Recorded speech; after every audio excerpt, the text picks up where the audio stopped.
23ನೇ ಪ್ರಶ್ನೆ. ಭಾರತದ ವ್ಯವಸಾಯವು ಮಾನ್ಸೂನ್ ಮಾರುತಗಳೊಂದಿಗೆ ಆಡುವ ಜೂಜಾಟವಾಗಿದೆ. ಏಕೆ ಅಂತ ಕೇಳಿದ್ದಾರೆ.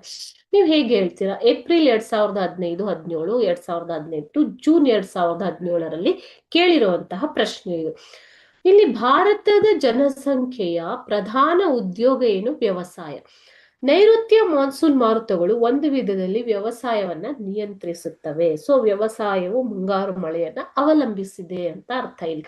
ಈ ಮಳೆ ವಿಫಲವಾದರೆ ಬರಗಾಲ ಬರುವುದು, ಮಳೆ ಅತಿಯಾದರೆ ಪ್ರವಾಹ ಉಂಟಾಗಿ ಆಸ್ತಿ ಪಾಸ್ತಿ ಮತ್ತು ಬೆಳೆ ಹಾನಿ ಉಂಟಾಗುತ್ತದೆ.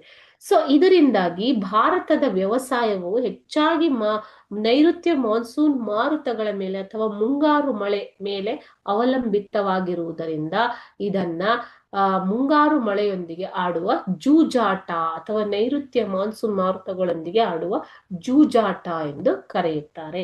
ಸೊ ಮಳೆ ಬಂದ್ರೆ ವ್ಯವಸಾಯ ಇದೆ, ಬೆಳೆ ಹೆಚ್ಚು, ಮಳೆ ಬಂದಿಲ್ಲ ಅಂದ್ರೆ ಬೆಳೆ ಕಡಿಮೆ, ಮಳೆ ಹೆಚ್ಚಾದರೂ ಬೆಳೆ ಕಡಿಮೆ ಅಲ್ವಾ? ಸೊ ಈ ರೀತಿ ಪ್ರವಾಹ ಬರಗಾಲ ಪರಿಸ್ಥಿತಿ ಉಂಟಾಗುವುದರಿಂದ ಇದನ್ನ ಮಾನ್ಸೂನ್ ಮಾರುತಗಳೊಂದಿಗೆ ಆಡುವ ಜೂಜಾಟ ಅಂತ ಕರೀತಾರೆ.